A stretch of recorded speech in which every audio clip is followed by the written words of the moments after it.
Go ahead.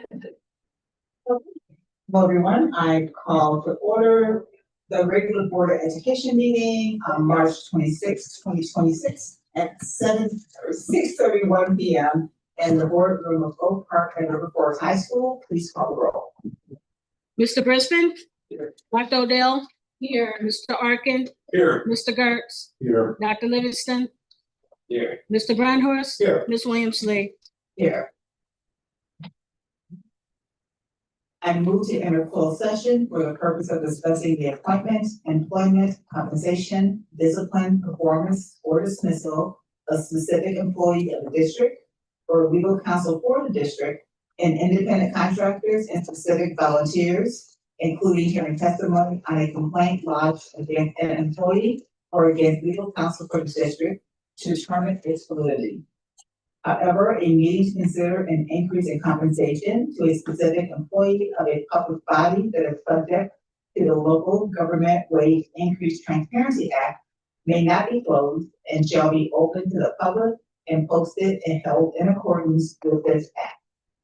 Collective negotiating matters between the district and its employees or their representatives, or deliberations concerning salary schedules for one or more classes of employees, and litigation when an action against, affecting, or on behalf of a particular public body has been filed and is pending before a court or administrative tribunal, or when a public body finds that an action is probable or imminent, in which case the basis for the findings shall be reported and entered into the minutes of the closed meeting. May I have that? Second. Please call the roll. Dr. Odell? Yes. Mr. Arkin? Here. Yes. Mr. Gertz? Here. Mr. Brisbane? Yes. Thank you. Mr. Brisbane? Yes, and here. Mr. Brandhurst? Yes. Dr. Livingston? Yes. Ms. Williams-Lee? Yes, this is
Okay. Okay, hey, welcome everyone. I love the crowd. We are going to get started and I'll turn it over to Dr. Johnson for our student showcase. Great, thank you. We have two exciting showcases that we want to start with tonight. Let's start with our boys swim team. Okay, so. All right. Those 5 Lundgren here. Let's kick it off. Good evening. Thanks.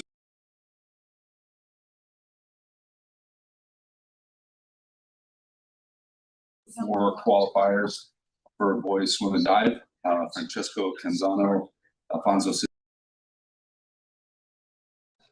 We had one student who's playing water polo, Cameron Kunster, who couldn't make it tonight. But these boys represent a great program, team that I'm super proud of. I have the privilege of coming here. This is my second time this year representing the girls swim team.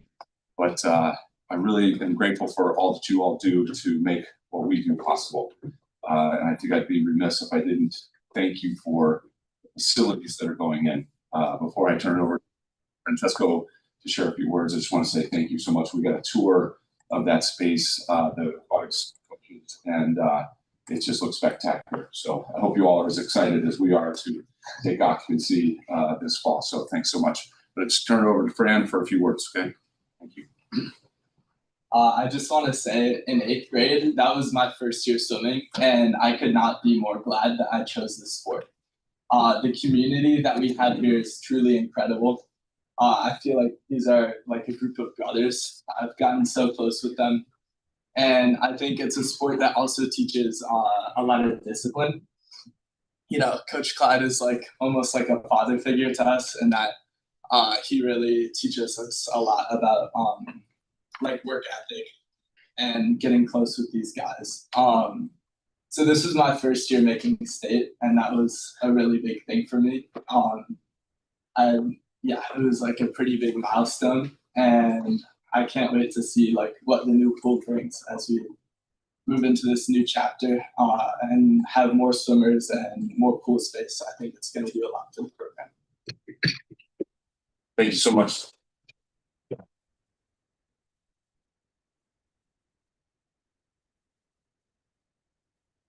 All right, and we are also excited to have here tonight representatives for our boys and girls wrestling team. So I think we have a few different coaches and students coming up. So I'm not quite sure who's first. Sorry, boys. That's great.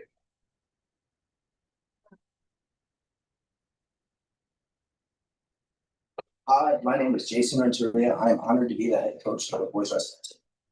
First, I would like to thank you both. Jay, hit that button. Make sure that light is green. Thank you, sir. No worries. First, I would like to thank you for having us here tonight. I want to take a second to introduce the great young men I've had the honor of coaching this season.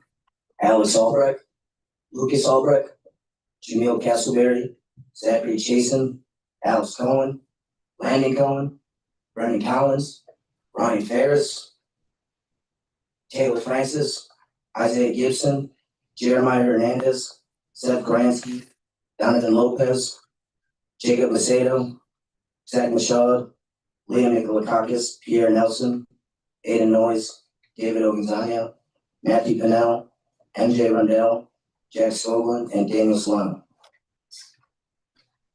These young men have worked very hard and wrestled for each other all season long, earning all-state honors as a team.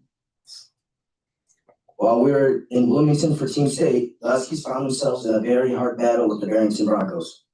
It was neck and neck going into the last match of the duel.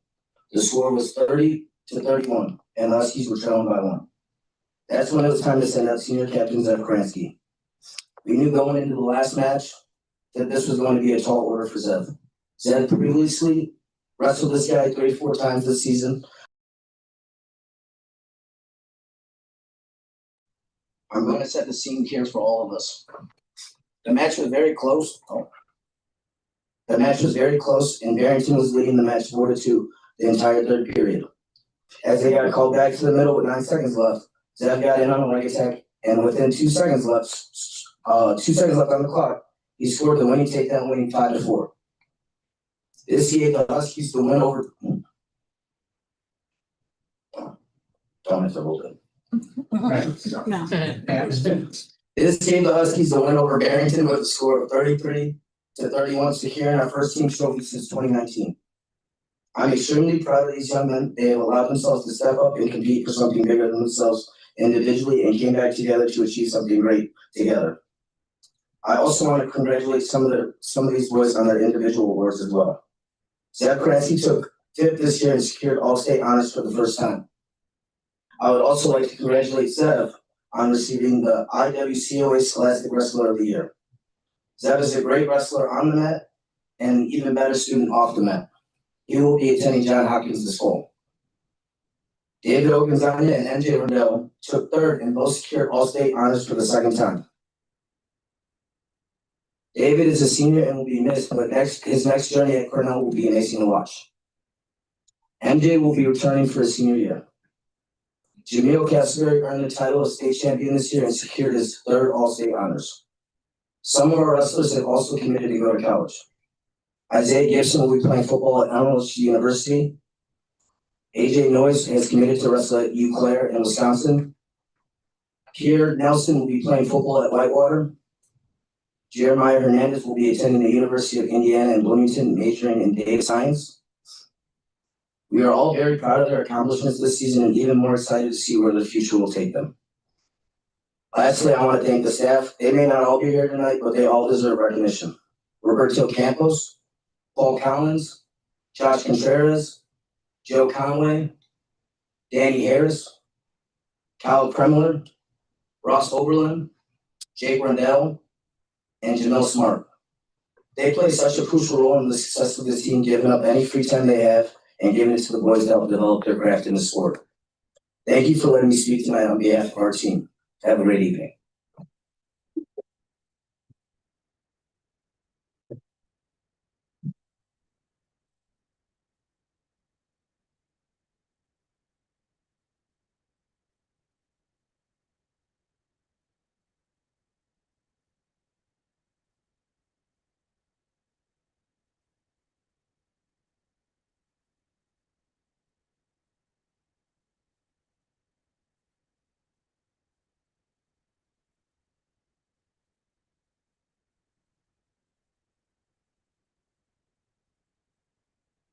Next up is our girls wrestling. Hello, everybody. My name is Kyle Pascasio, and I'm here to be the head coach of the girls wrestling team. Where I am with me at this moment is Isabella Miller, our state runner-up, which is the first in program history for the girls to place to get to the state finals. We have one more state placer in 9 years, Delia Campbell. She took 6. Both of these wrestlers were very dominant in their season. They both started at the end of December, and right off the bat, they had an impact. They won the team. One thing I would say, they were very coachable.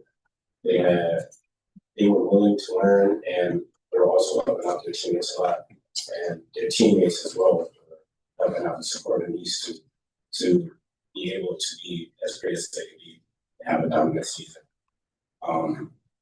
Going to the end of the season at WR Western Urban Conference, we have 4 placers. These 2, Isabella Miller, Kalia Campbell, and also Michelle Pepe and Larissa Blue. Some tough matches during those tournaments. And going on to advance the regionals, these 2 had also placed at regionals, placed at sectionals, and they both were very tough tournaments. They wrestled through some very tough matches, making upsets, being very dominant, and just wrestling Husky style all through. So I'm very appreciative to be able to coach these girls and being able to see them make great feats, and excited to see what they're able to do on into the future. Thank you.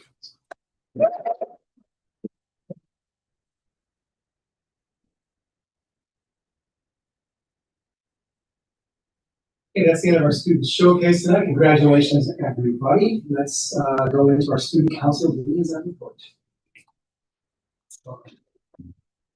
Good evening. It hasn't been the busiest month as we head towards spring break, but there's still been some really key events happening around the school. Last Thursday, we had our Spring Inclusion Assembly, which featured the Special Olympics basketball game. This is always one of the most loved events of the year. Many students say it's their favorite assembly. The audience was filled with yellow as the student body wore the national inclusion color to support our players. The event began with each of our spring sports teams sharing what inclusion really meant to them, which was really meaningful. And of course, the teacher versus teacher and student versus student game brought a lot of cheers. Earlier this month, our theater program put on Rent School Edition, and it was an amazing production. We had 5 performances and around 150 students across the cast, crew, and orchestra. It really showcased how talented our students are, both on stage and behind the scenes. One thing that stood out was that everyone who wanted to participate was able to. There was no cuts. The show also went beyond just performing. It helped educate both students and the community about the HIV/AIDS epidemic, as well as issues like homelessness and food insecurity. The Performing Arts program partnered with several organizations and even had a panel from the AIDS Memorial Quilt on display, which elevated the meaning behind the musical. Last night, Student Council hosted a community egg hunt for kids ages 0 to 10 and their families in the South Cafeteria. We had lots of different activities like crafts, coloring, face painting, and spring games. The OPRF Club, Once Upon a Reader, came to read to the kids, and there was also a book drive for families to donate. We ran 5 different egg hunts based on age groups with prizes like candy, toys, and stickers. The turnout was really great, and using the South Cafeteria worked much better than last year. If we were to improve upon anything, we'd probably simplify the number of games and focus more on a few central activities. And one of the highlights was definitely one club member dressed up in the bunny costume. It was a big hit with the kids. Moving on, students in our wellness and self-defense classes recently participated in the Clothesline Project. They created and displayed shirts in the front hall to raise awareness about topics like dating violence, domestic abuse, and sexual assault. The goal was really to educate, break the silence, and show support for survivors. The feedback has been really positive, and it's been a powerful way for students to express themselves and bring awareness to these issues. Overall, March has been full of activism throughout the arts, sports, and clubs. Thank you.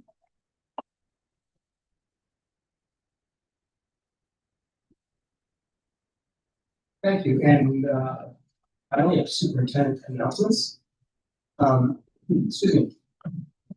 Congratulations to junior Dalen Hammersley on being named a finalist for the 2026 Regeneron International Science and Engineering Fair, taking place in May. Just 9 students from Illinois were selected to represent the state.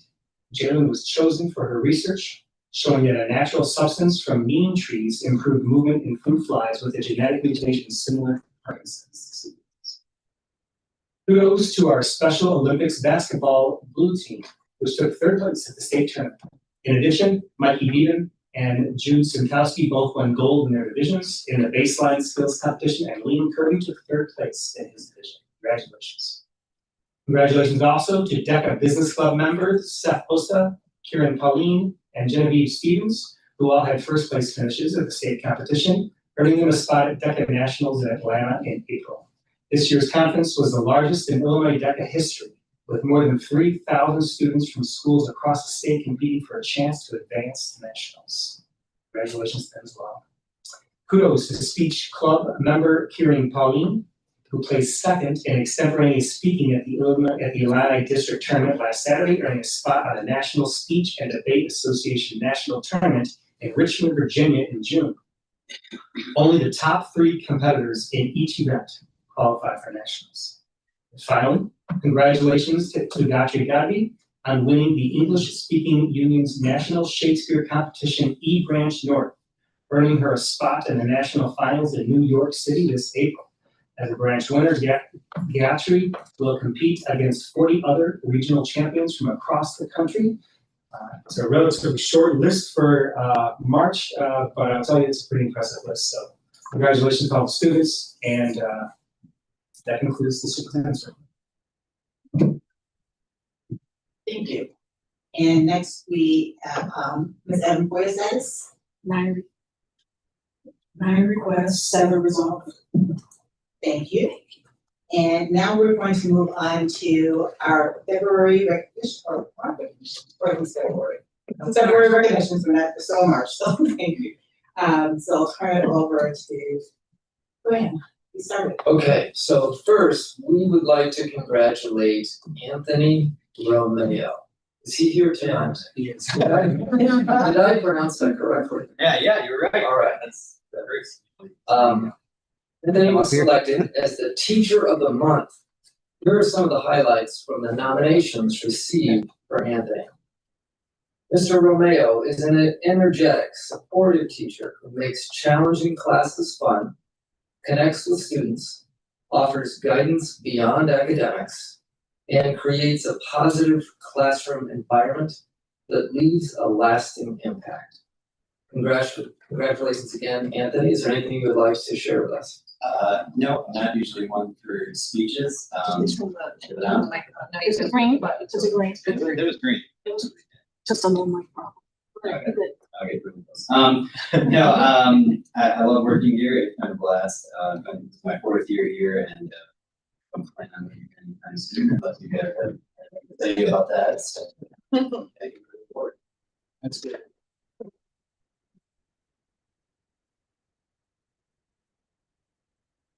Oh, sure. You're on the side. You get this. Okay.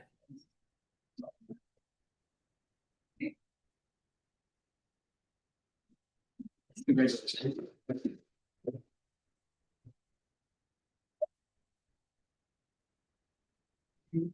Now we want to extend congratulations to our employee of the month, Ellen Gatewood in food service. Is Ellen here? Oh, great, she's not live. So here are some of the highlights from the nominations received for Ellen. Ms. Gatewood's nominator said, in the chaos, sorry, I'm losing my notes here. In the chaos of the freshman sophomore cafeteria, Ms. Gatewood always seems calm and collected. When I got a new haircut, she's the first person to compliment me. The thoughtful things she says while I see her at lunch help me get through the rest of the day. Is this kind of person a student who went out of their way to nominate Ms. Gatewood that shows how small gestures can have a huge impact on our students' sense of belonging? Congratulations, Ellen. Is there anything you'd like to say? Ms. Gatewood, you want to unmute your mic?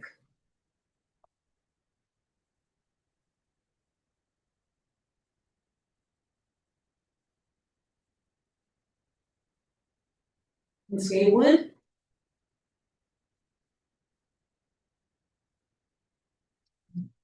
May have her. Okay, we can do our next one, try again. Yeah, let's do congratulations clap.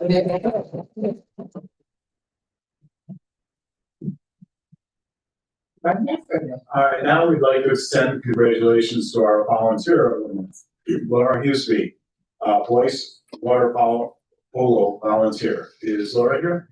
She is. Great. Here are some of the highlights from the nominations received for Laura. Laura Huseby has been a dedicated water polo leader for years, organizing meals, events, and communications while bringing positive energy, welcoming families, and supporting players, coaches, and parents. Congratulations and thank you. Thank you. Sure, I wrote 50 pages, but I just narrowed it down to Thank you so much for this kind acknowledgement of my years of service. I've contributed 7 years and many hours to the Boys Water Polo program as a parent volunteer, and those have been the seven of the most meaningful years of my life.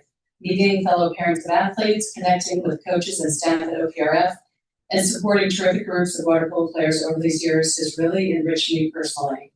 Many thanks to my 3 sons and my husband for the support when I can't always do the things they need me to do because I'm doing water polo emails. As well as to all the parents who volunteered alongside you through the years. Finally, I truly appreciate the work of Athletic Director Nicole Epson, Principal Linda Parker, Superintendent Greg Johnson, and this school board in creating a place where we can all work together to support the special community that is a Parker Forest High School. Thank you.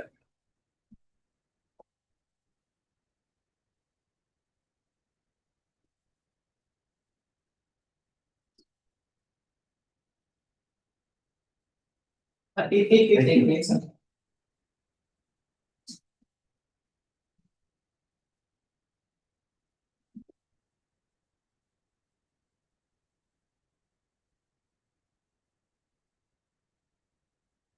congratulations again, for all of our February, winners for the recognition.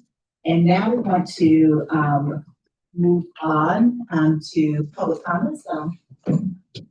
Ms. Evans, do we have any public comments? We have 9 tonight. Okay. So moving to public comments,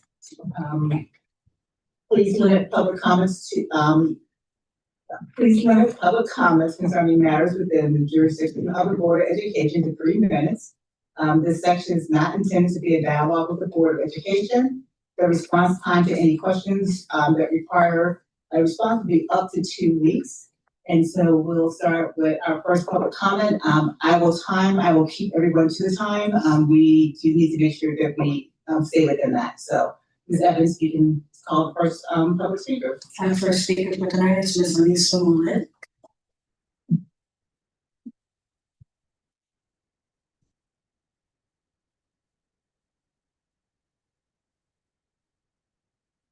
Good evening. I'm Lisa Molet. I am a campus safety officer and also the chief union steward. And thank you for the opportunity to speak tonight. I'm gonna be very direct tonight. We understand that a 5% budget reduction has been requested for campus safety. Even at that level, this is not simply a budget adjustment. It is a decision that directly impacts our ability to faithfully supervise this budget throughout the entire day. And they bring me to a simple question. Do we currently have enough coverage to meet the demands of this building during the school day and beyond? Because from an operational standpoint, we do not. We serve 3,270 students, 585 faculty and staff, in a 1 million square foot multi-floor facility. With constant movement during the school day and continued activity through our school programming, athletics, and community events. Safety in this building depends on constant coverage across all shifts. And right now that coverage is stretched. During the day, staffs are covering multi areas at once. High traffic spaces like cafeteria requires constant supervision. Movement between floors and wings create gaps in visibility. And when one area needs support, another area is left uncovered. That is not about effort. That's about capacity. And that same reality extends beyond the school. Our second and third shift are essential in managing safety during after-school activities, athletic events, evening programming, and community use of the building. But just like during the day, they are working within the same limitations of coverage and capacity. And I also want to add, this is not a new concern. 3, maybe 4 years ago, there was already recognition that additional school staffing was needed to support this building. Only 6 additional positions were approved. And since that time, the building has continued to grow in use, movement, and demand, which means the gaps where we're experiencing today has not been fully addressed. Now, we understand the district has identified that we are approximately 21% over the Illinois evidence-based funding model. And we acknowledge that. The model does not reflect the real-time demand of this building. Can you please wrap up your comments? Yes. Thank you. Thank you.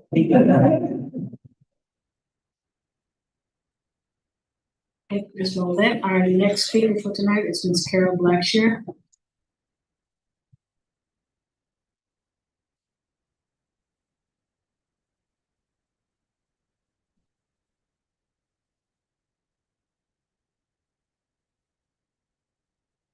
Good evening, everyone. Somebody had tangled up over there for a minute. Okay.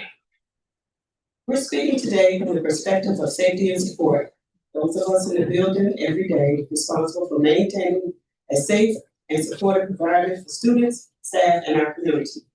As Oak Park High School continues to grow with an entirely newly added wing, a state-of-the-art pool, and increased access points, the demand on safety and support has expanded significantly. This is a building that operates throughout the day, evenings, and weekends, serving both students and the broader community. With that growth, the expectation for consistent coverage across a facility of nearly 1 million square feet has increased. To give a clear picture of our daily operations, we begin the day with 24 safety and support staff. That's how we begin our day. Of those, 6 are assigned to stationary posts that must remain covered and are not available for active response. This leaves 18 staff members to provide mobile coverage across the entire building. Between 10 a.m. and 10:30 a.m., we gain 2 additional full-time midday staff, safety and support staff, and support staff, along with 5 part-time staff members as well, who are stationed also and not available for floor coverage, keeping the remaining active floor support at approximately 20. However, during this time, staff are also assigned to rotating station duties, including dispatching as a post duty, which continuously shifts team members off the floor and reduces the numbers of personnel available for consistent active coverage. Once lunch periods begin shortly after, staffing is reduced again for approximately 3 hours as team members rotate through required breaks and coverage responsibilities. During that time, the number of staff actively available to respond and move throughout the building can drop to approximately 10 individuals, while others remain assigned to stationary posts or are on scheduled breaks and lunches. At the same time, multiple calls can occur on the same floor and across the building. For example, when safety and support is called to respond to a classroom situation, such as a teacher in distress with a student, staff must leave their assigned areas to assist. When there are only 2 to 3 staff members covering the floor, that movement creates immediate gaps in the supervision and response coverage. This is not a matter of effort, this is a matter of capacity.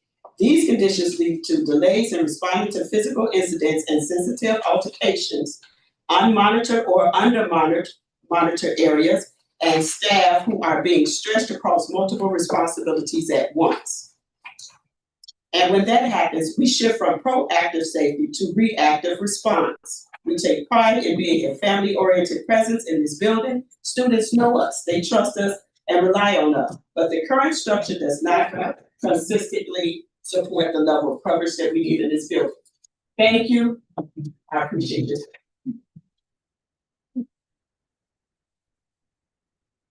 Thank you, Ms. Blackshear. Our next speaker for tonight is Mr. Anthony Lopez.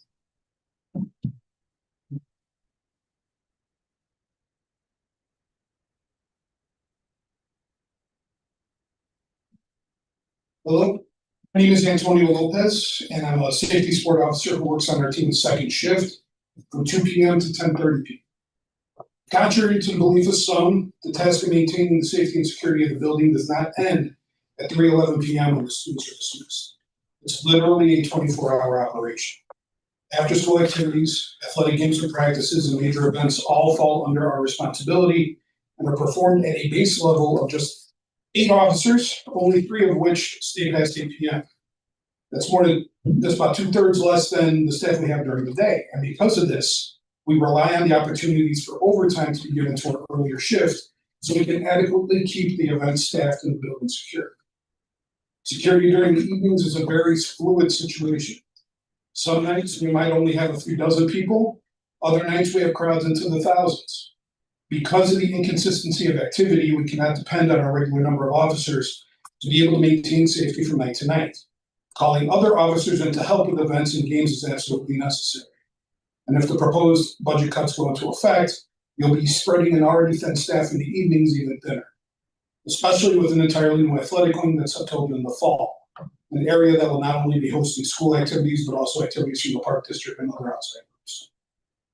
The term doing more with less may be an acceptable directive in certain fields of work, but I don't think anyone would agree that it should extend to the safety and security of those inside this building, no matter what time of the day.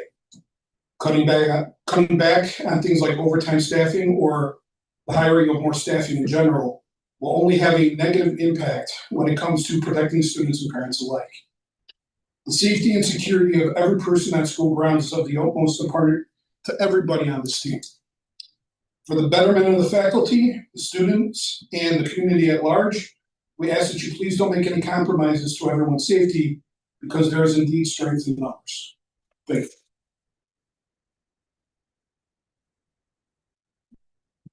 Thank you, Mr. Lopez. Our next speaker is Camille Rebecki.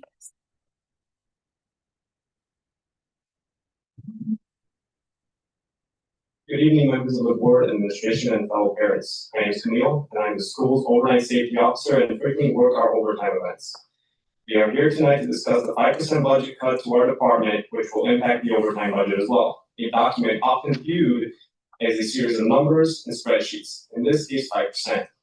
When we talk about overtime budget for our safety and support staff, we aren't talking about extra costs. We are talking about the essential shield of our school's safety operations.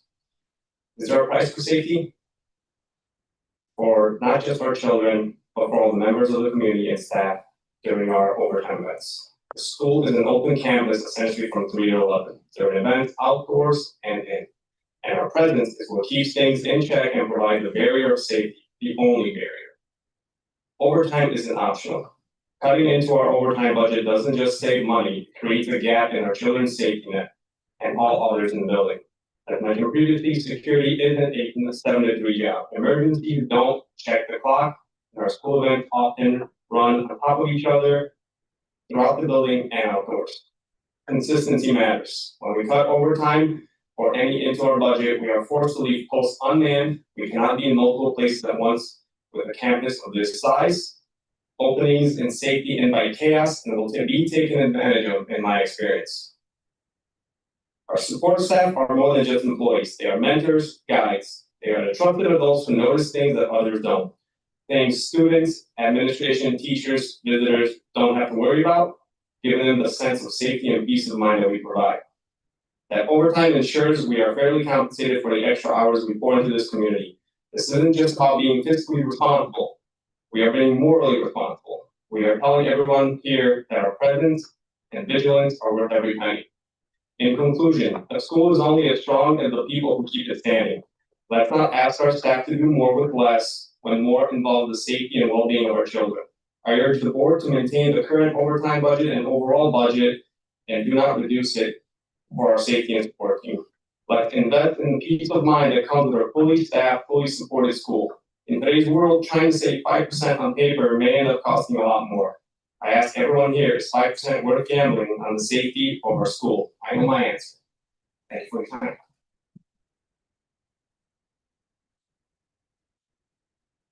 Thank you, Mr. Rebecki. Our next speaker, Mr. Roberto Tucker. Sorry.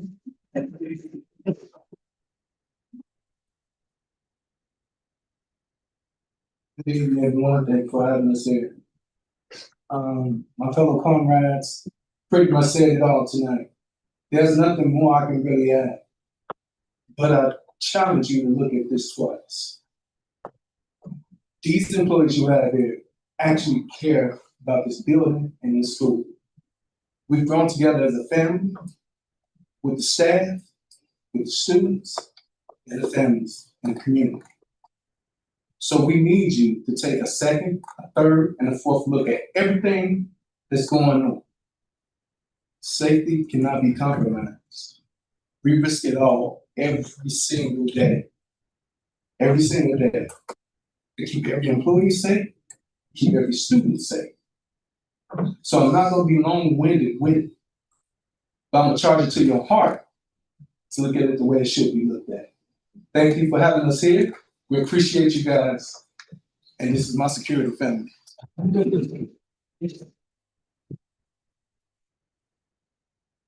Yeah, Mr. Tucker. I have someone that signed in as a Brendan. Look like. No one with her name? Okay. Our next speaker is Ray Montgomery. I'm the other two. So I have three coming to the mic right now. I have Ray Friary, Joaquin Campuzano, and Robbie Lewis.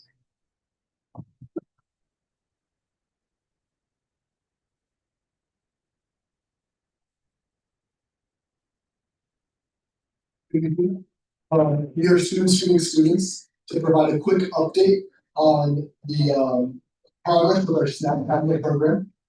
On March 12th, Dr. Johnson replied via email to the verbal comment we had made last board meeting. She shared with us the great news that we could roll out our snack cabinets in April. We had already raised enough money to order the cabinets. We will continue to work with buildings and grounds to make sure that we find the best places for them and work with administration to work out logistics. We understand the need to create a culture of caring for people and spaces if this is going to be successful. We will work hard to earn everyone's trust. OPRF Mutual Aid is able to support us for the remainder of the school year, so we hope to start stocking snacks by the end of April.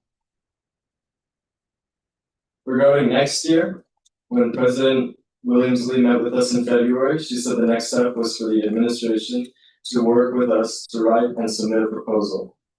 We know that budget season is fast approaching, and we're here today to ask for administration to work with us to submit a proposal before the next board meeting. We were informed today that Dr. Lee Williams would be our point of contact for this project, so we look forward to working with him in the very near future. Thank you for your time.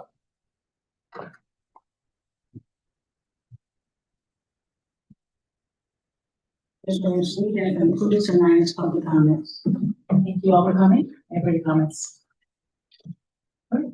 We will next move to our consent items. Are there any items that board members want to pull for discussion? Seeing none, I move to approve the consent items as follows.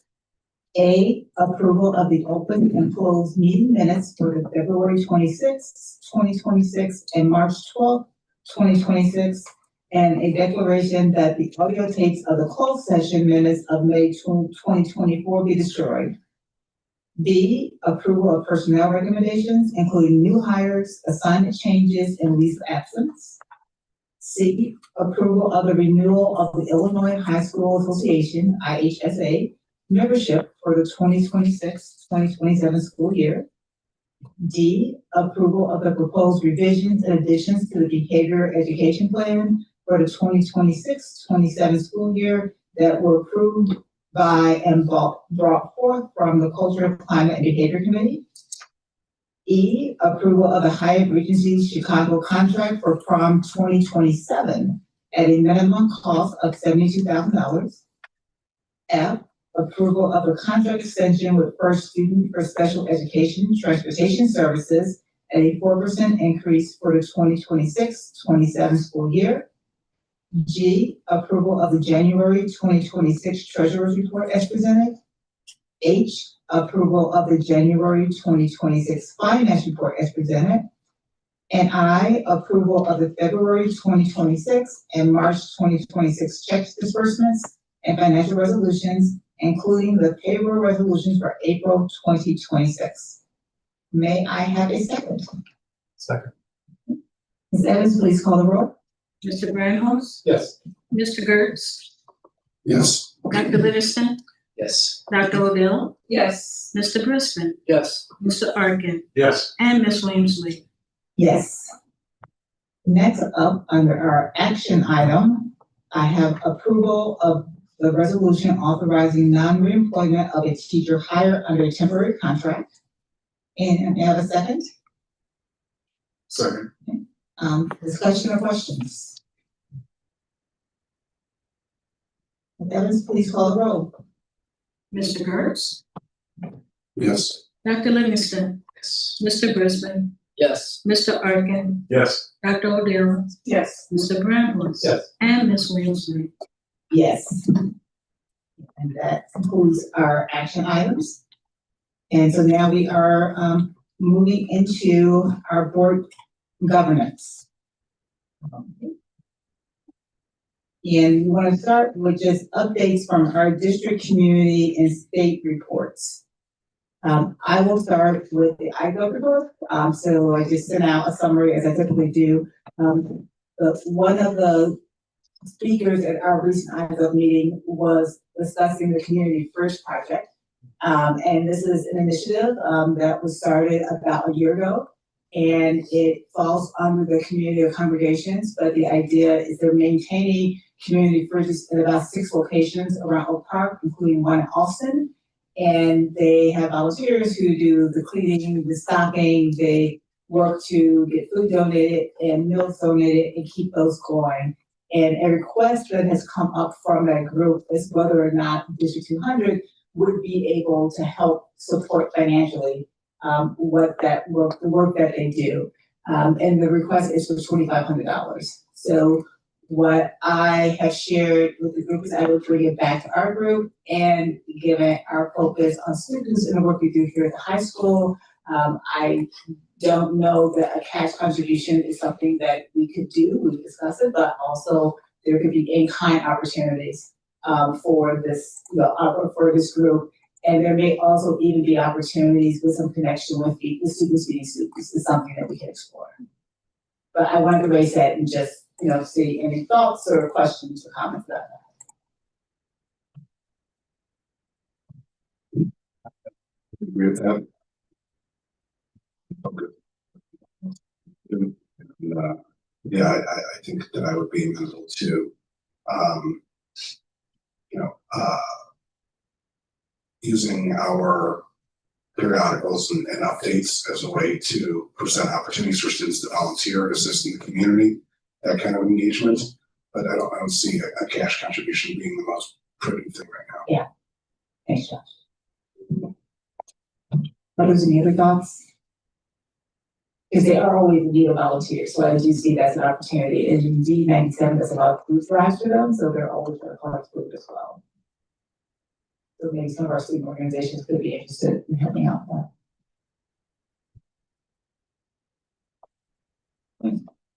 And the other meeting that I'll just update on here was with our Imagine Foundation. So we had a board meeting, had their board meeting which we attend last week, and they're doing a good job staying on track of really continuing to fulfill their commitment to us and help support Project 2. So a lot of conversation was around different events that are happening and coming up that will continue to raise money, as well as just the ongoing support of the community database to get us there. And we're getting pretty close to it. I think it's close to 12 million rates. So we are nearly there, or not 12, about 20% left, but we were getting there.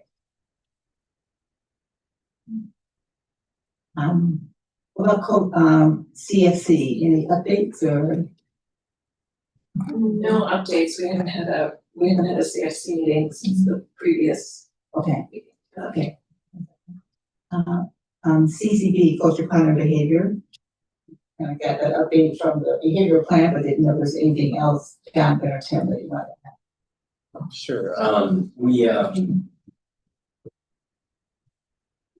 led by both people, Dr.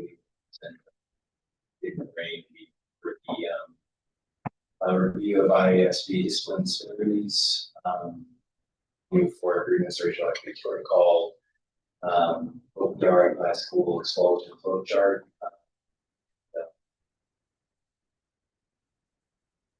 The expulsion referral process. Yeah, really how we address future agenda items as well.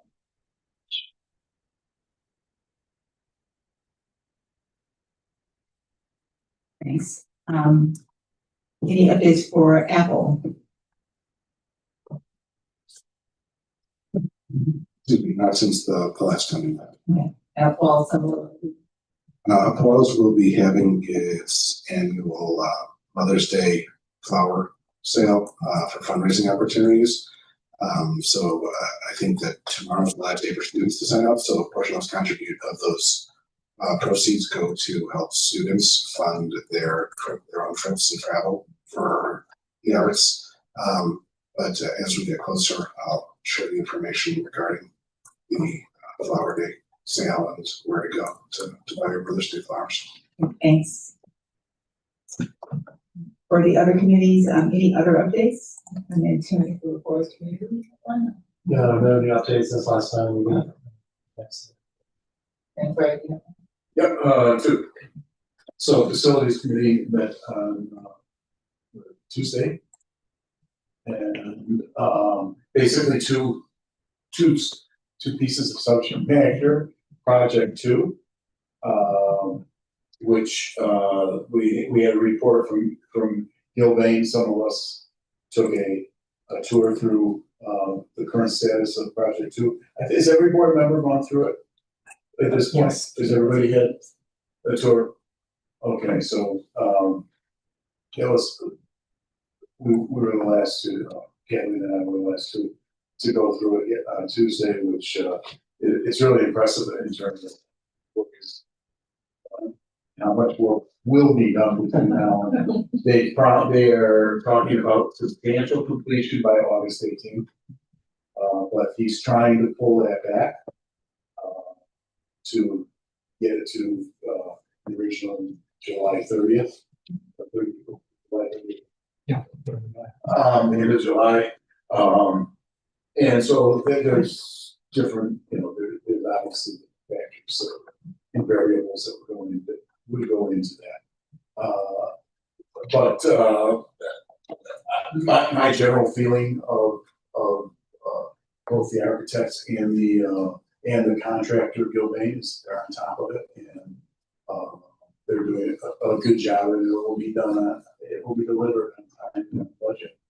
So the second order of business was just some preliminary discussions about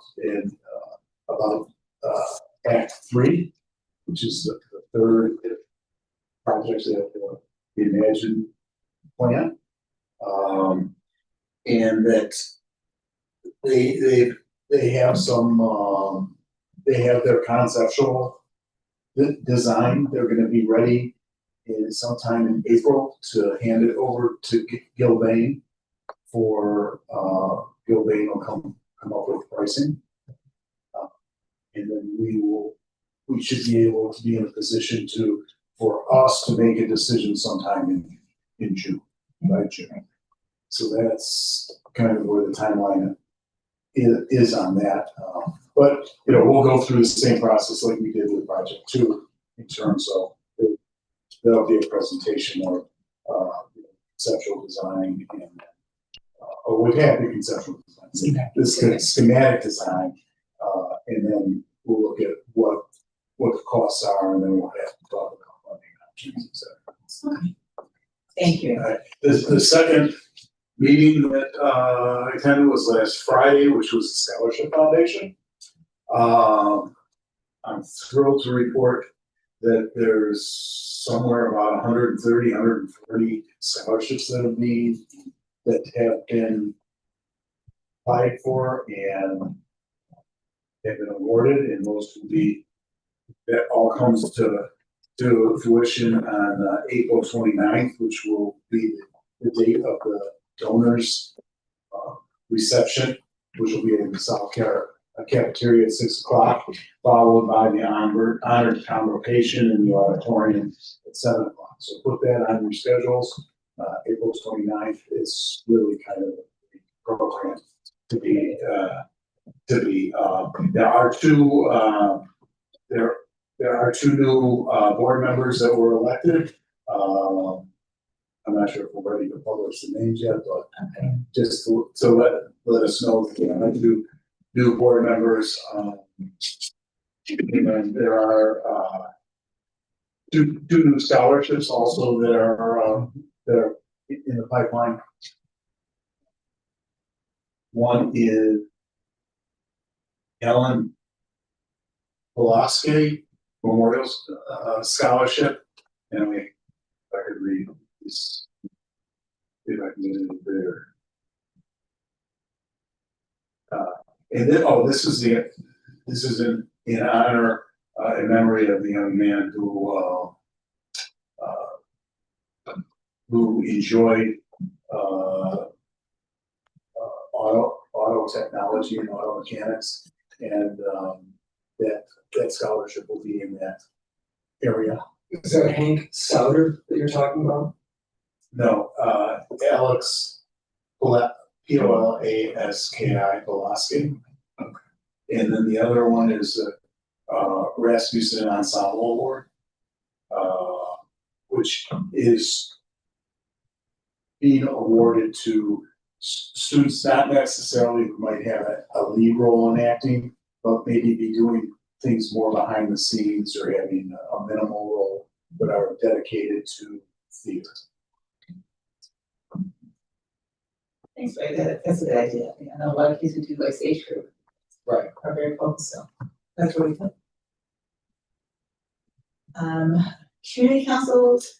Yes, so we had a very robust, rich discussion around parent engagement, exploratory discussion on parent engagement. It's great.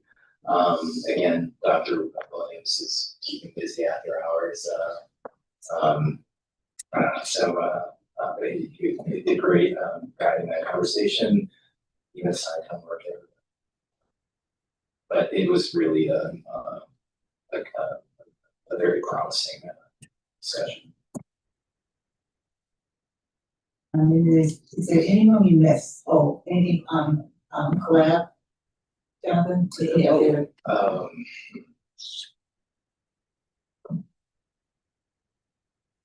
Working group continues to meet, and we are prepping for a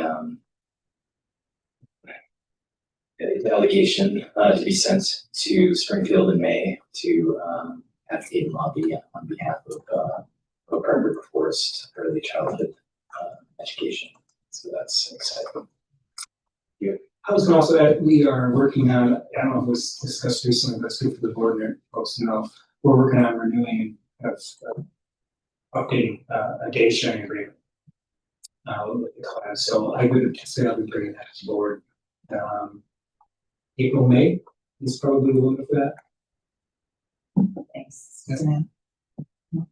And anything on sustainability?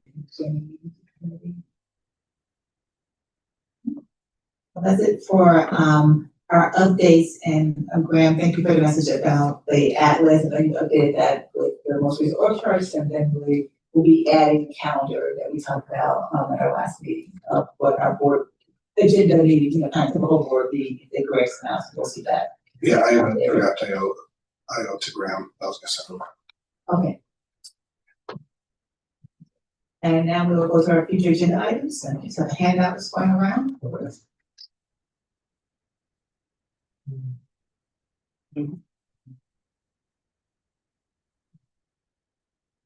Okay.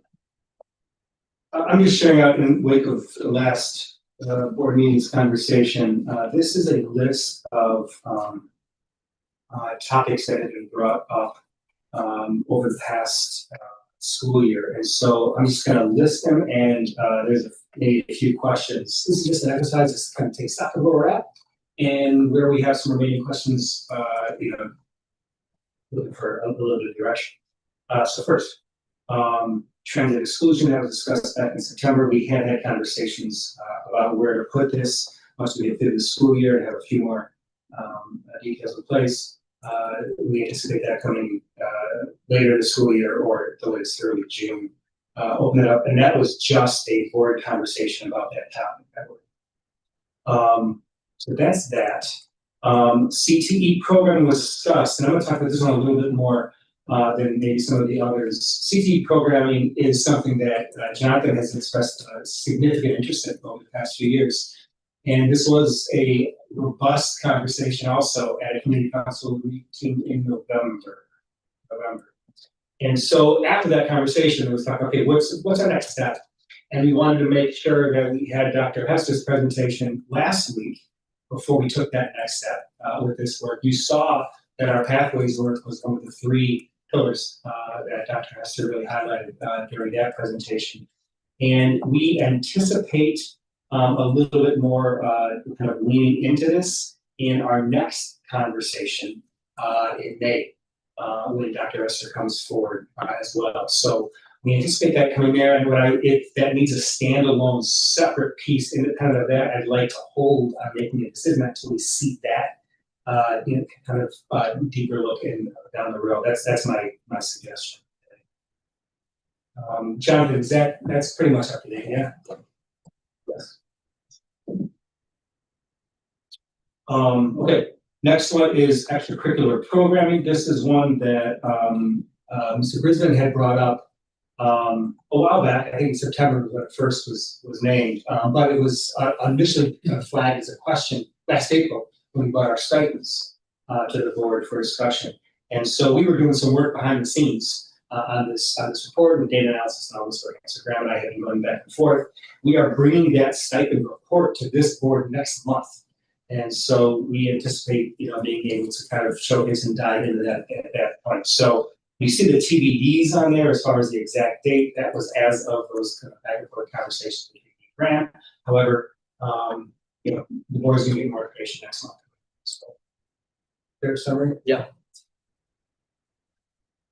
And then we have a C petition and a request for a committee. I think the intent last board meeting was to discuss this a little bit more thoroughly here today. So I'm going to pause on that as we're going through the rest of the items here.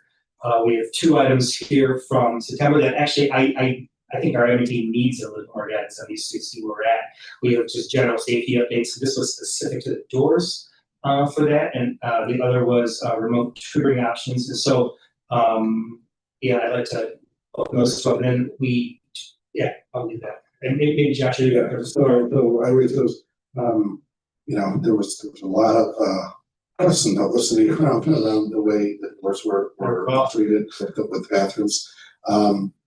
One of my concerns was obviously safety in the bathrooms, and particularly around potential altercation between students vaping in the bathrooms and drug use in the bathrooms. And I wanted to, I appreciate the approach by taking the external doors off of the bathrooms that do not have a line of sight to a stall, was, I think, effective in addressing some of that. I appreciate an update from Ms. Devitt as far as if she thinks that was enough. If we are still seeing complaints regarding vape usage and drug usage in bathrooms, I know that I've seen fewer of those come through to the board as a whole, but I'd be interested as to the results of that, a holistic approach to how to address that. So I'm open to other board members if they think that's fair. We'd like a small briefing on kind of what's been done in that area.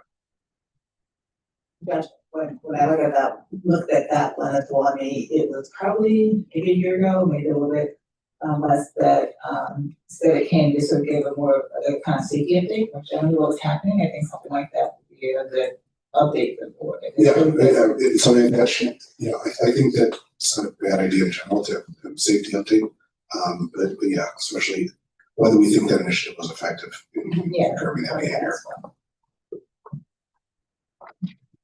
The next item that I wanted. Can I go through take that. just process wise? I just want to make sure before we get off that one. Yeah. Yes. Is that? I was going to ask if everyone agreement, that's something that would be helpful for us to see what's happening more holistically. Say, Josh. A safety update. That's an agenda. Okay. It was good. Okay, thank you. Remote tutoring options, I just wanted to address. I know that Dr. Hester's going to present a more fleshed out, student learning kind of summary in May, and that's probably going to be addressed in that. So I don't think a board needs a specific item on that at this point. It's something we're going to address. Why don't we, do you want to speak to that? My response to that is all the details about that report have not been finalized. let's wait for that report, let's see where that goes, and maybe readdress after if there's like a more scratching you wanna do on that particular topic, is that fair? Okay, so you want to give it a take on? No, I'm in agreement. Yeah. I just have a quick question for Graham about the CFC ask or report that indicated, and Graham Kathleen too, the data on more tutors in our school, and did that include both, was that strictly in person or did that include remote options as well?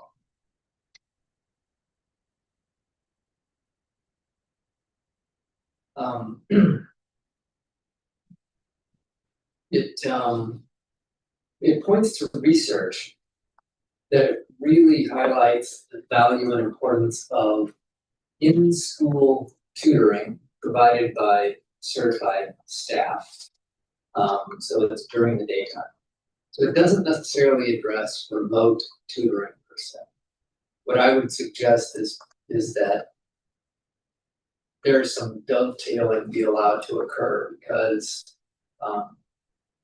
the analysis of what kind of tutoring and more broadly supports should be provided for students, both those who are struggling and then kind of those getting lost in the middle.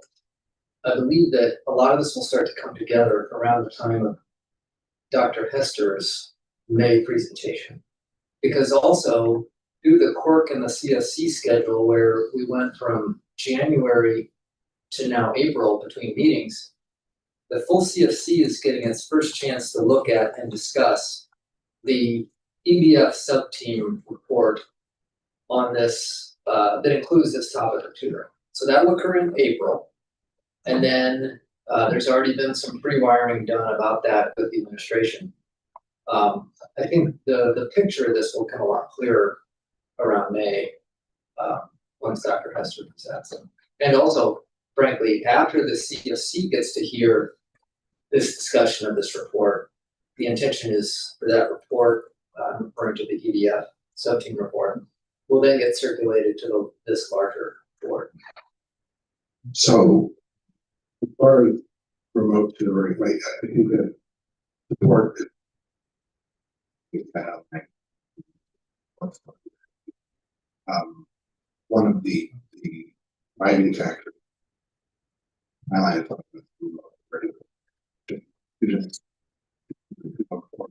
we are filled with wonderful academic and regular complement of our students. We know that, I know that we're going to leave here and there's still going to be students, in the building. And so when you come home at 9, 10 o'clock at night, there's no one there to help you with your homework if your parents are available, right? And so just availability, sufficiently staffed, I guess, during the school day, as well as access perhaps outside of the school day was one of the concerns that I had and why I wanted to explore that. Does the EBF is strictly a dollars per student kind of calculations. Is that fair? Yeah, it looks like you're spending across 30 some different categories and then attempts to benchmark it against what the state considers adequate or inadequate. But it wouldn't necessarily capture the method of that support, right? Whether it's in-person tutoring or a support technology or. Yeah, I think, the way you described it earlier is fair, right? So it really is research-based and it's talking about the value of in-school supports taught by certified people and people who are teaching the exact same courses that the kid is taking at that time.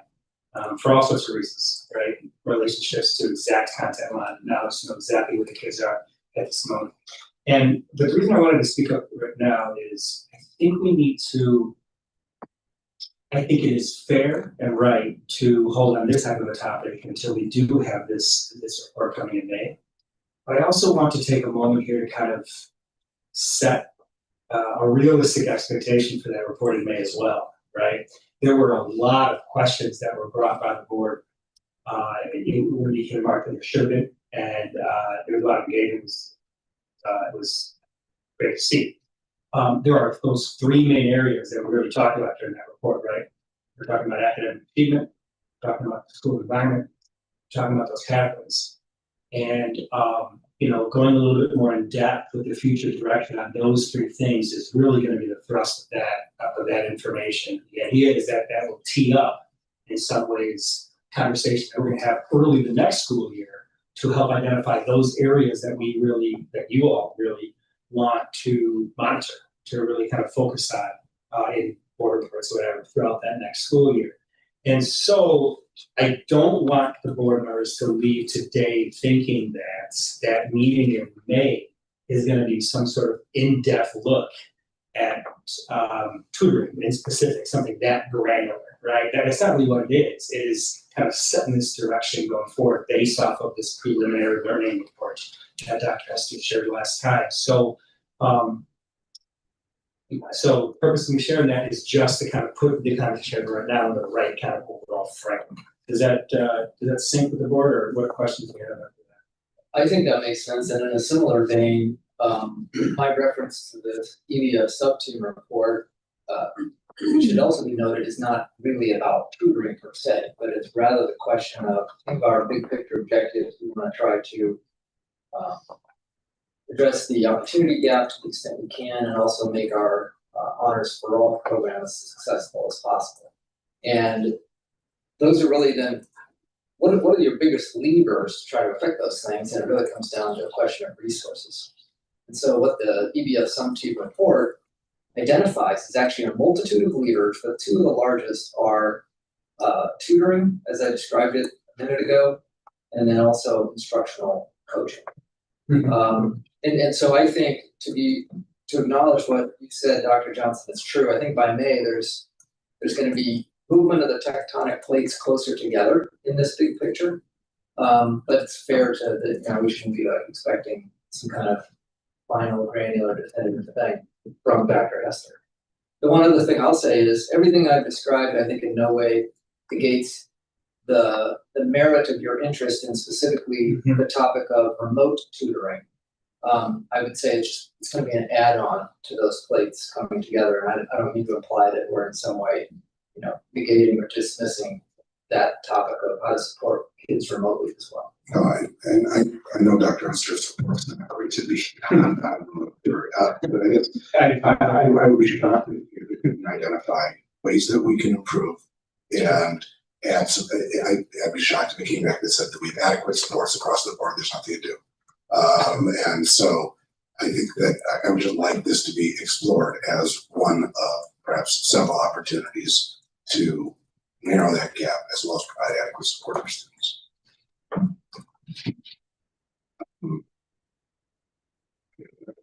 So I'm perfectly happy to table that until, at the very least, until we get the other two data points. And is that?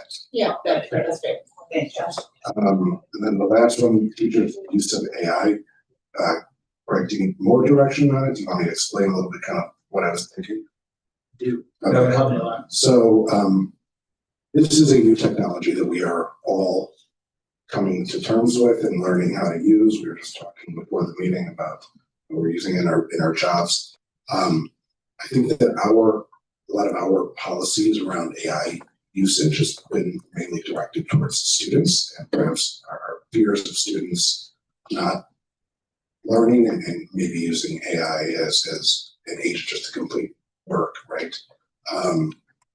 But I think that there's a growing concern, and I've heard several complaints about how teachers are using AI, and perhaps not double checking AI results, using it for test generation, using it for grading without necessarily adequately double checking the results of it, leading to confusing results or frustration among students.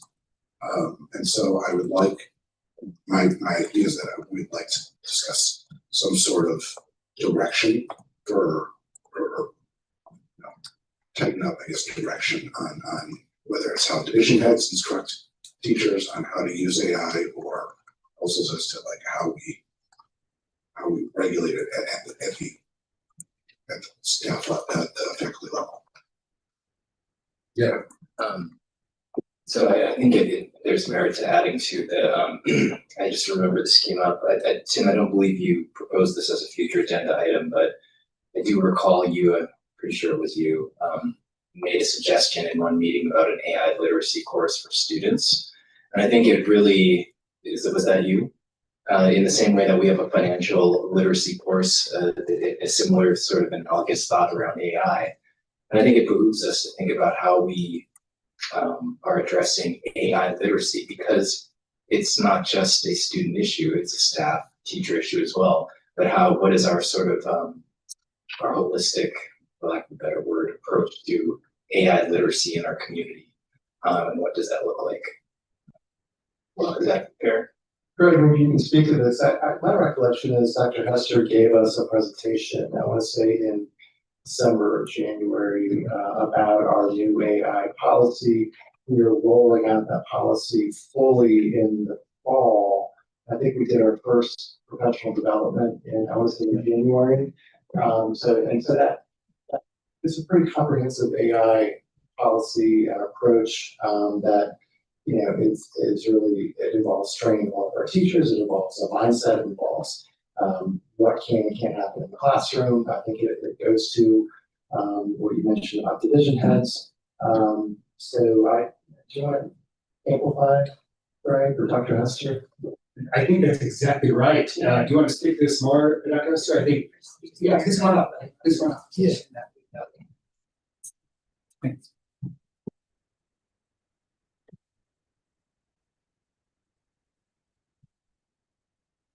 So on January 6th, we did, with actually all of our faculty, not just our teachers, went over the AI guidelines. We highlighted, you know, many of the big areas of that. If you remember, we have that document that has the do's and don'ts of AI. And so for our teachers, we went over those do's and don'ts. I'm trying to, there were many things in that presentation with them, but we also told them that next school year, that our teaching staff would have professional learning on AI in all of our Institute Day and professional development day sessions. So, you know, that's, and we also have, it's uploaded in you know, in Diligent. It has the professional learning plan for the year. And Joe Battaglia and Jennifer Brinkman are in the process now of working with teams to say, you know, what is that professional learning going to look like? And really map that out. So we have that. The other thing we have is the levels of usage for the students. And teachers were given that color-coded graphic to talk about the levels of use. We haven't done a lot of printing and putting that in classrooms right now. So right now we're looking at a strategy within the budget for costs to think about how do we get those color-coded graphics in every classroom. And that's just so that we have this common way of you know, discussing that and talking about levels of AI use. And our teachers are in conversations about it constantly.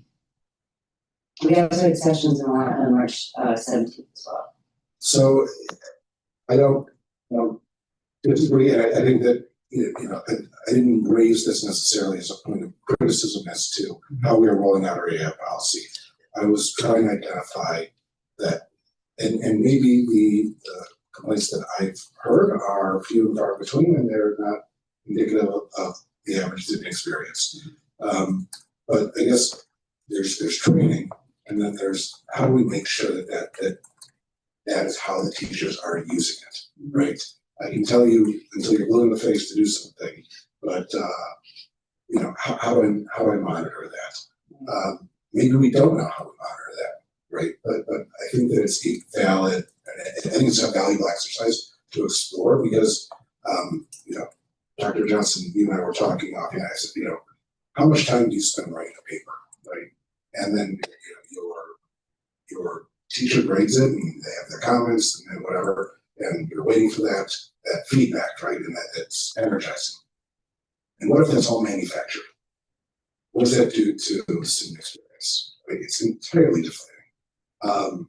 I've heard more and more students, you know, putting feedback into whatever it is, online checkers, and very high probability this is kind of like sterile and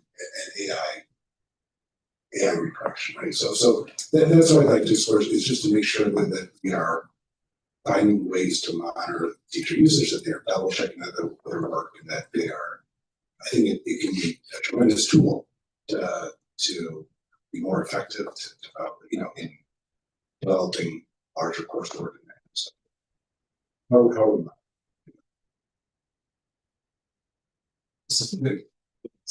Just wanted to add one thing too, and it's related to AI and the broader discussion around more tutors.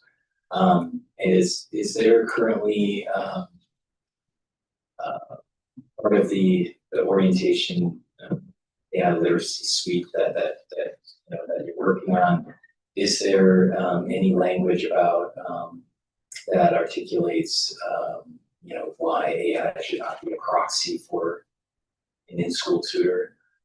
Because I think that's naturally a phenomenon that's occurring already, that it's seeking AI and basically using AI for the same intents and purposes as a tutor would provide assistance. I'm just curious if that's being thought out, and what the case is being made to the student as to articulate the value of a school tutor versus just what you're doing. You didn't directly address that with the staff at any point this time. Do you see value in doing so in the? I was going to do a process point. We're getting into a big discussion about this, and the question is whether or not we should discuss this as a future agenda item. Okay, so then my proposal is for us to have a broader discussion with the administration on how we are monitoring teacher usage of AI. Does the board think that is a valuable discussion to have in the future?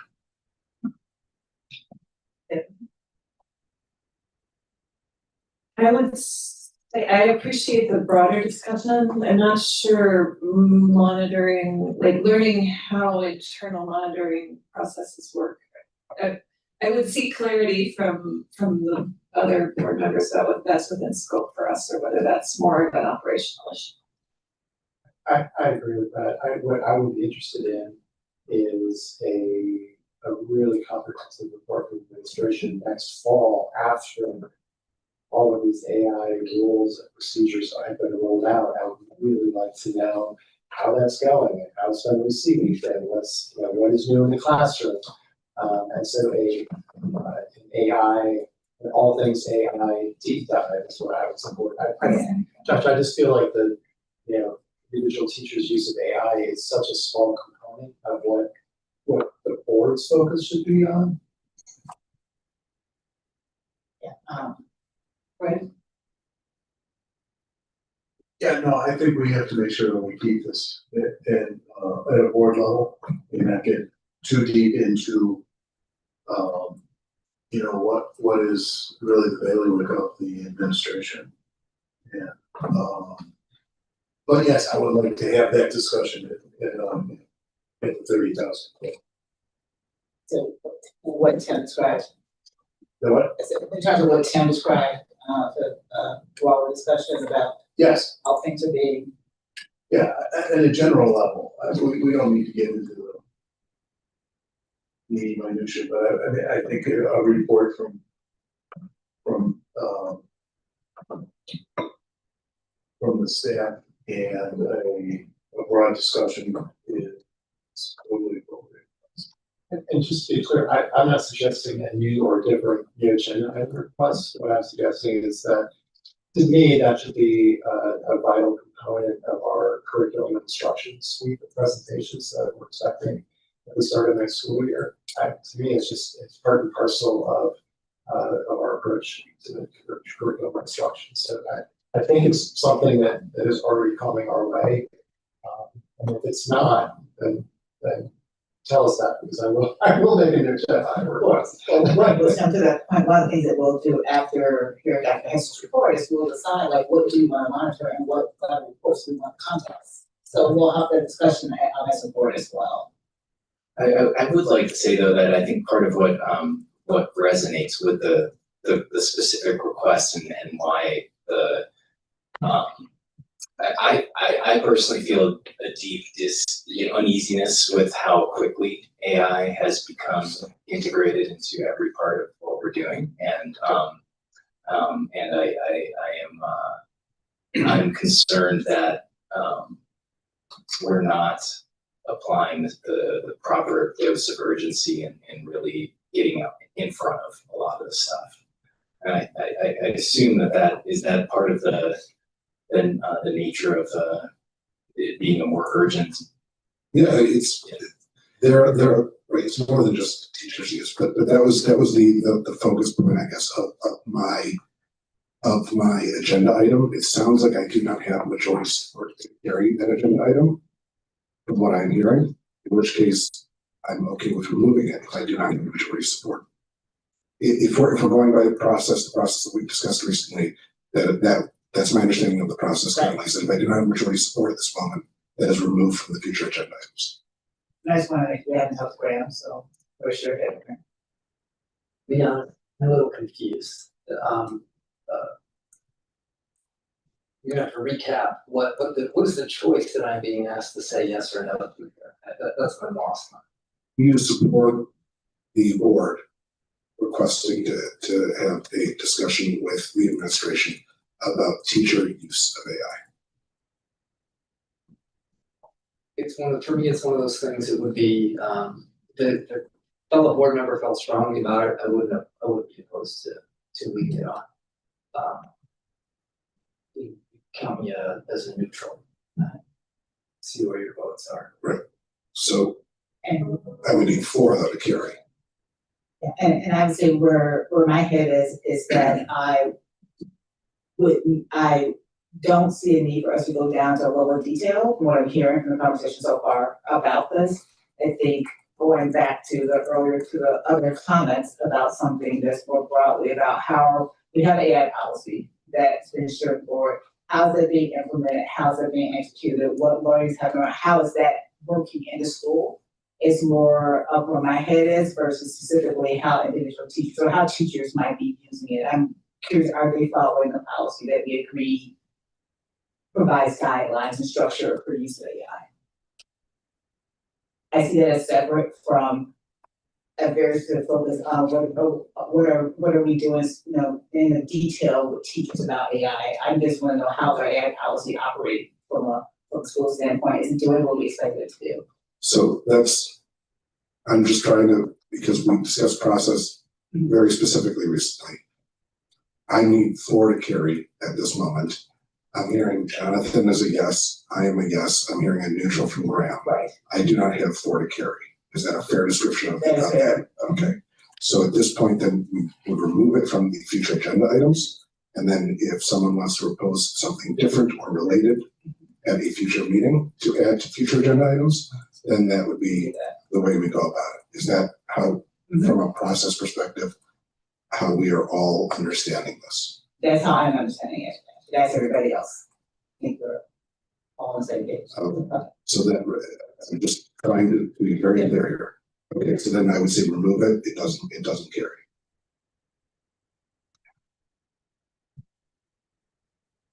Back to. I know we're gonna go back to the provide science assistant apps to give you an update on a future agenda item that's coming that is on this list. We have our fabulous private student delegates here. In April, just want you to know, I met with them earlier this week. We talked about the pilot program that began soon be 18 months ago. And we talked about the program, how it's unfolded, how we want to shape that program as we reflect on some of the changes we've made. They gave me some fabulous suggestions. We're going to bring that to the board for discussion at our next COW meeting in April, and it will be on the agenda for approval, for the board to vote on in some form. And Greg, just to be clear, this is where the initial conversation around students participation, mentoring, and is this where it evolved to, or is this not a part of that initial? Student board members serving as mentors of the student delegates will not be part of that agenda item because it's not something that we're doing right now.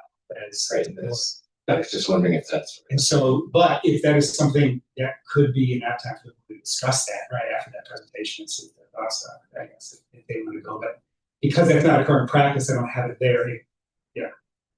And this was when we agreed to have student delegates, we agreed to have as a pilot 18 months ago. And then we talked more recently about coming back to as a board, sort of how's it going, is it something that we want to continue? So this is a follow-up from our original approval of this for the 18 months to revisit it at this point in time towards the end of the school year as to what would happen going forward.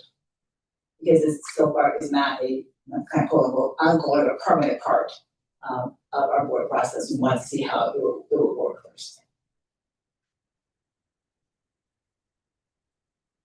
Josh, do you have questions?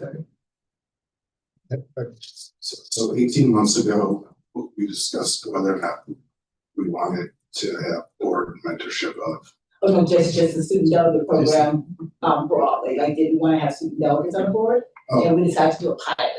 So this is a question of, do we want or we will, this is a statement, we will have a future agenda item. Right. Reviewing our student delegate program. Right, we are at the end of that time period we set for ourselves. So there's no action.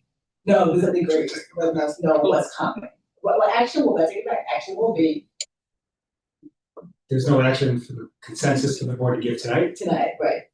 but there will be action at the end of April on whether you want to approve this program.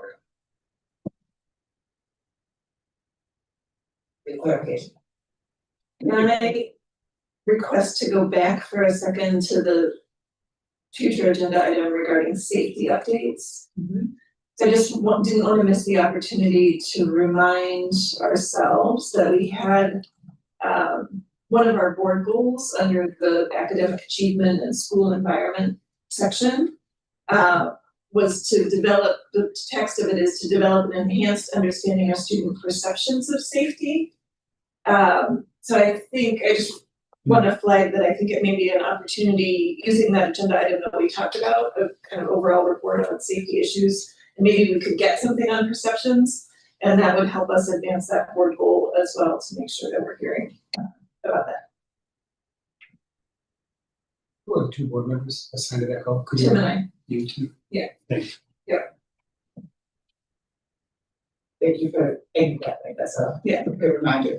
So I just wanted to say yes again to that future agenda item because I think it's relevant to work. And then I have a potential new future agenda item too when it's time for that. Okay, yeah, I will ask for that. I want to make sure we go back to the petition and then we can get to any other agenda items that board members might have. Any future items. Can I say something about this list? And now that we're doing these fun drill downs, I want to go back and provide a clarifying statement regarding the item extracurricular program. So just for background, on April 10th of 2025, we received our regular report on stipends. At the bottom of the memo on stipends, there was some, oh, by the way, information that provided the racial demographic makeup of student participation in extracurricular activities. What popped to me and a few others was the fact that Black student participation in extracurriculars not only trailed that of most other groups, but also, unlike other groups, had failed to recover to pre-pandemic levels. So, coming out of that meeting, Fred and I asked the administration to really take a look at that issue. And so there's been a few ongoing conversations that I've been able to have with the administration. And coming up next month is going to be our annual presentation again of the stipends report.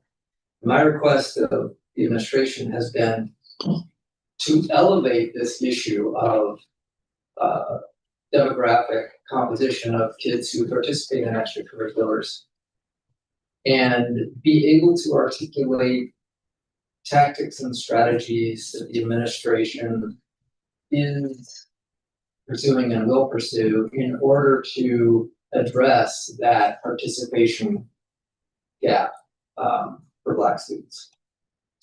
And I expect that that will become a meaningful component of the stipend discussion in April. And chances are following that discussion, I'll be ready to retire this topic from our FBI list. So I just want to provide that context and background of that. Historically, there's been two separate reports. One in April has to do with the stipends, and then usually there's a participation report that's at the end of the year in August or September. Right. And if I'm sorry. Yeah, and one of the things that was always, that had been contained in that participation, was in the demographics. It was the difference or the gradient of academic achievement of kids broken down by demographics. All right, of those who participate and those who don't participate. I don't think we've seen those kind of numbers for a period of time, and I would hope that not asking for it in this report in April, but I think that's one of the key metrics that we look at in terms of participation, and why participation is so important. Because what it told us was that historically, it told us that kids participate, all right, at higher achievement, all right, and less behavior issues. And I think we need to continue to see that and to monitor it. This is a side remark. Coincidentally, the EVS subteam report actually mentions that as well. Mm-hmm. But more on point, you're right that report normally comes out in the fall, and it's typically in an end of the week from there. It's a diversion. And the reason you didn't see it last fall is my fault, because I kind of muddied the waters in these conversations that we had. So my request to administration is bring as much of what you would give us in the fall up, if possible, into the April stipends report, just so we don't have, continue to elapse time. Go on, but I want to get something on. The part of that discussion that you highlighted that I would like the administration to be looking into is I know that if I recall, there's a unified criteria applied across the board to all student groups, right, for what remains eligible, right? So you have to meet a certain number. Am I remembering that correctly? There's a unified criteria applied to what constitutes a student group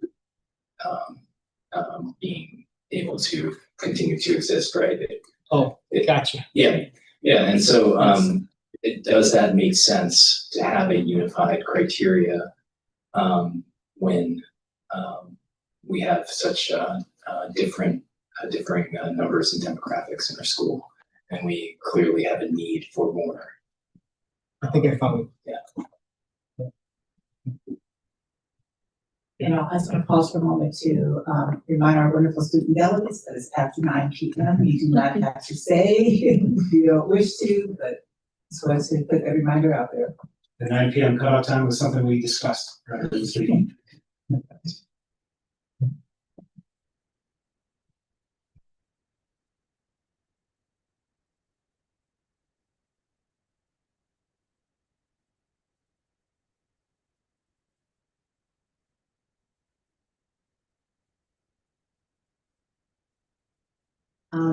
And as they follow our earlier meeting was the demands from the community petition that we had targeted for being able to discuss.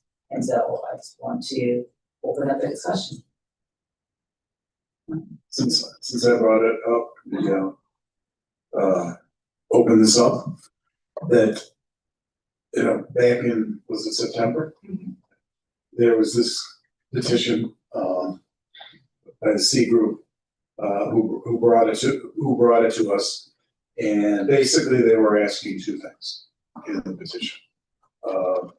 And the first was to require the to provide more effective assistance to students in the freshman curriculum. In the freshman honors program, and it's the way they put it was co-designed with impacted students and families. All right. So they're looking for more supports for us for us to provide more effective assistance and supports. And the second is was to create an independent curriculum equity advisory group that sets and monitors time-sensitive goals to ensure ongoing improvements to the freshman honors curriculum. So those are the two asks of the group. I brought this up because I think that we don't have, that we haven't had enough interaction between the board and the community when it comes to these subjects. Just sitting here thinking about it tonight. I mean, we haven't had a town hall at all this year. We haven't had the opportunity to interact with the community on any issues, regardless of whether it's the curricular or not. But I'm usually when I'm the kind of person that if somebody's demanding something of me, it's like it ruffles my feathers. I'm not sure that in my thought process, I'm thinking of more of some method of communication. All right, to hear what the communities has to say. All right, and then bring that back to the administration. Rather than I don't want to be in a position where you're usurping the authority of the administration, or getting too deep into curricular decision making. Because maybe somebody else on the board is, but I'm certainly no expert when it comes to any kind of curriculum other than maybe wrestling.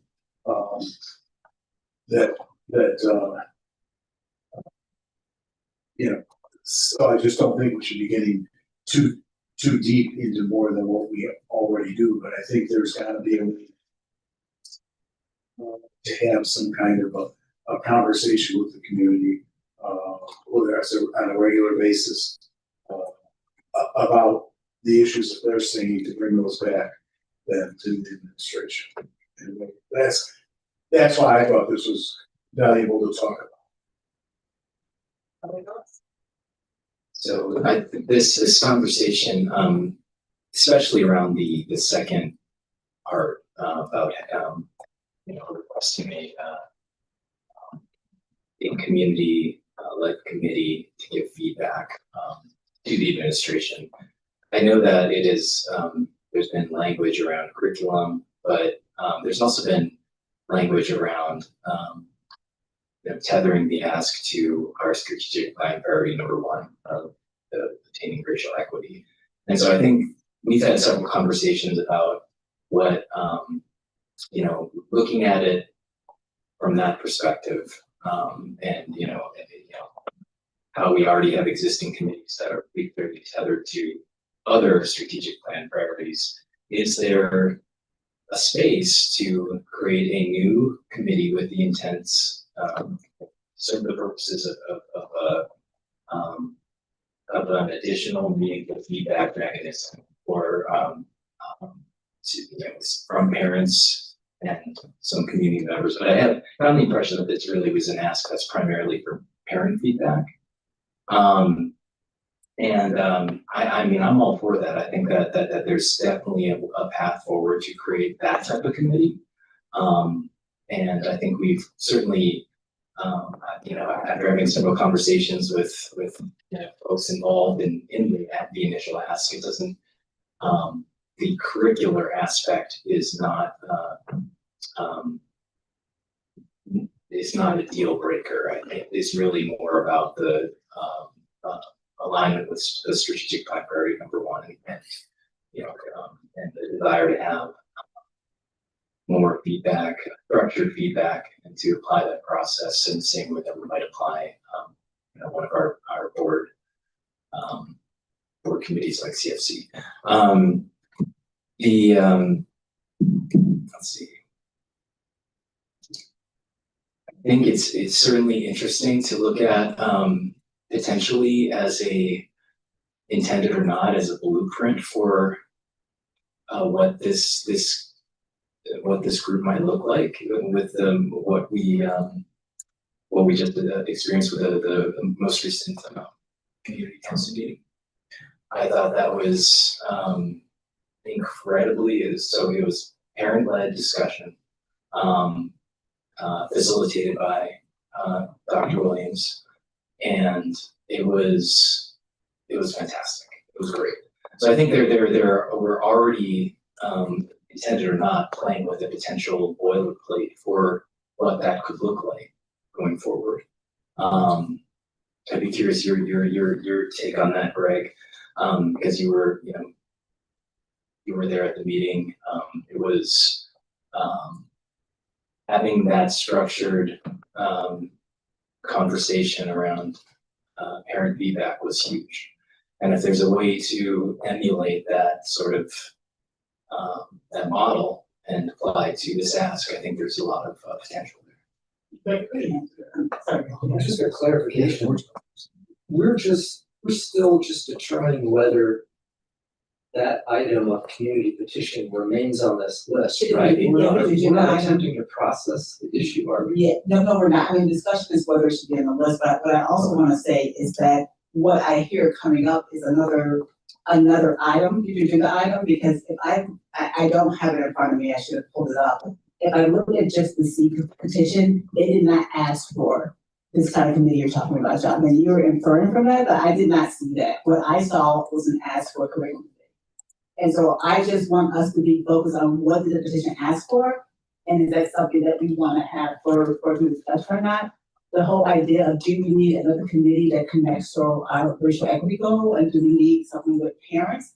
I think that's something that we should put for a future one, but I didn't see the C petition asking that or requesting that. So I agree. There's certain dissonance in the actual language applied in the ask, and that the conversation has been a little unwieldy.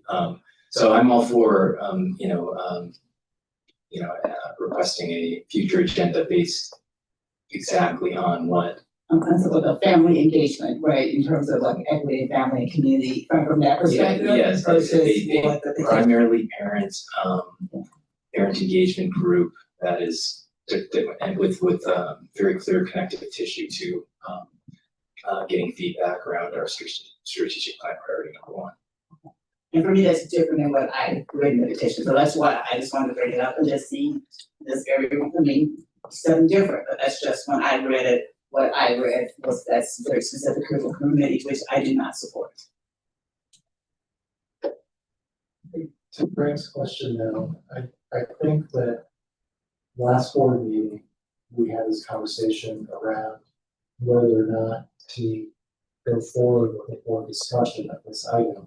And now tonight, we're having a board discussion around this item. So the discussion is not whether this should be a new agenda item. We did that last time. Well, we're not. And why is this on the future agenda items? We're not permitted to process the issue because it's not in our agenda. The only question I think is in front of us is, should we as a board have a discussion about the community petition? And to me, I'm not even going the next step of specific contents in that petition or that petition. I'm just saying, should we as a board have a group conversation about the petition? That's what I think is the only question we're allowed to answer right now in front of us, I think, because that's it's not on the agenda, otherwise we can't have a process. And I think that there is a path forward to continue to have that discussion and change how it's articulated to fit how we see it best applied. Isn't that fair? I mean, it does. I think the wording shouldn't necessarily preclude a broader discussion around the content informing the ask or the motivation behind the ask itself. I mean, isn't there space for us to contour and change right? I mean, because that's the whole point, that's the whole purpose of discussion. It doesn't have to be a yay or nay for exactly what's being requested. It can, through discussion, turn into something that is on topic, but different. So, kind of coming out of our, I think to get effective and efficient, we need to kind of stick to the procedures that we laid out. And so, my understanding of where we sit right now procedurally is we did discuss whether or not we wanted to have this at a prior board meeting, to Tim's point. It just now, it is still on the future agenda items list, but I don't think it needs majority vote at this moment because we already had majority approval when we had that. Now it's a matter of scheduling it and actually having the discussion. During said discussion, it can morph. It can become an alternate proposal. It can be, but that is for that time, and that is not tonight. Is that a fair understanding? Are we on the same page? We are. Okay. I'm trying to figure this out and flush out something. I'm really open to. I am the only one that's confused that my understanding of how we ended our discussion last week was that we were going to have the discussion tonight. But it's not, it wasn't on our agenda tonight, so we can't have the discussion. Then that's my misunderstanding. Right? If it's not on the agenda, we can't have the discussion. So because it's correct. So even if we intended to have the discussion tonight, we didn't meet the agenda, OMA, it has to be rescheduled for another time. Yeah, and that's why I was requesting for clarity of when we are going to include it in our discussion portion for, hopefully sooner than later.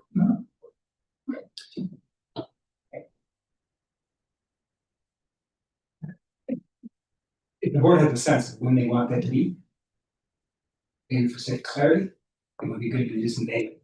I mean, everyone being able to. Makes sense. I think that's been very. Well, I think instructional item, or maybe policy item, depending on. Yeah, but I would not overburden our agenda. Within reason, okay? Yeah, I mean, I don't know what the agenda is gonna look like for April, but if it's a full agenda, I think this can wait till May. Yeah, so. But sooner rather than later. Here, so we will look at what that we'll look at what April looks like, what's coming out. That's a good way, right, so. I think, yeah. So now we have budget and everything, okay. We'll take a look at that. So if we're summarizing what is saying on the future agenda items list and what is being removed in comment, right? I think that's be productive right now. Yeah. My understanding is transit still stays on. Yeah. Okay. CTE programming still stays on. With the qualifier that it might. It might be covered in the May report, right? So we'll research it after that. It's still right. That's right. Extracurricular programming is still staying on pending that additional report. Demands from community petition is agreed upon and is to be scheduled as soon as practicably possible. Safety updates for the school year, we would like, sounds like that would maybe a slight modification that would like a comprehensive safety update from rest of it at when you set a time. May. Let me get this. I gotta talk to her and figure that out. But it's at some point, not in the immediate future, but coming up. Right, remote tutoring options and we are going to table that, awaiting the May student learning report and the evidence-based funding report. So that is still an open agenda item. Teachers' use of AI is being struck from the future agenda list. And then, and Kathleen, you mentioned you had another agenda item, future agenda item, I do. It's on the list. It's not on the list, and I did put it on the list, so we've discussed a couple of times the report. So the Community Finance Committee, you'll remember, we refreshed the charter for the committee recently. And one of the pieces of the new charter is that the board can request at our discretion a report from the CFC on whatever it is they're working on or places where we may want guidance. And we've discussed the EBF subcommittee and the really fantastic work that that committee has done, just a really deep dive into our funding model and the way the research behind the EBF can be applied to help us understand a few key things. It's a good report. On April 21st, that report will be discussed at the CFC for the first time. So we've had it digitally in email for a couple of months now, but we haven't had a chance to have a discussion within CFC. I anticipate that'll be a good discussion there, and I'd like to suggest that we consider inviting the two members of the EBF subcommittee to come and give a presentation at an upcoming board meeting. Probably because of the budget cycle that we're in, probably as soon as possible after that April 21st CFC meeting. So maybe the May Cal, if we could make it work, or sometime soon, just because I think there's a lot of good information there that I think would be informative for us all to hear. So that's my proposed future agenda item. I mean, theoretically, that could be even April 30th. Or either May meetings. Whatever your capacity balance. My thoughts on that? I think it's a good idea. I agree. Very interested to hear what they have to say. Should I take that as our consensus? Take that as our consensus. So we're talking about this right now. Let's take that as our consensus. Just so we know, they kind of clarity. We've added it to the list, we've discussed it, and got consensus. We also look at timing, as soon as possible after the April 21st. Yes. Thank you. That's what we're, that's what I'm hearing. Yeah. Any other future agenda item? Right. Yeah, I just want to bring something up because it's so critical to our budgeting process, really. And that has to do with enrollment projections. And we really, we haven't had an in-depth report in a long time. One of the reasons I'm bringing this up is because one of the articles in the local press over the last couple of weeks has indicated that D97 is projecting a significant decrease in enrollment. And so I think that, when I looked at over the last two times that we've looked at the EBF, it's been based on the same enrollment numbers, but those enrollment numbers are going down over the next 3 years, I think. I think over 3 years or 5 years, whatever it was, there's a decrease in of about 151 students, which is about 5% of our current enrollment. So I think that's something that that needs to be looked at. And I'm not sure. I'm a little hesitant because I'm not sure where this. If it's really a board work or administrative work, but it's something that we need to know about. And we need to incorporate, especially because of our budgeting process and things that are going forward. Enrollment projections. Yeah. I'd like to see where the 97 came up with the numbers, how that would correlate to what we're going to be. Because I assume there's a lag. It's interesting because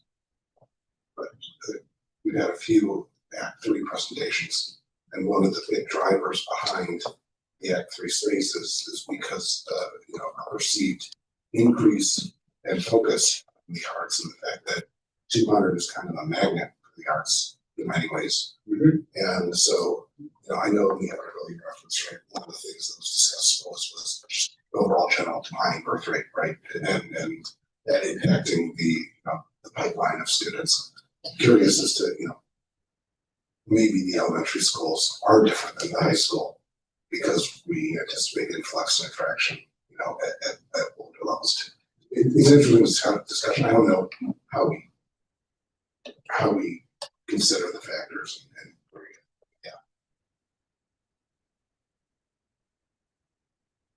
Anything else?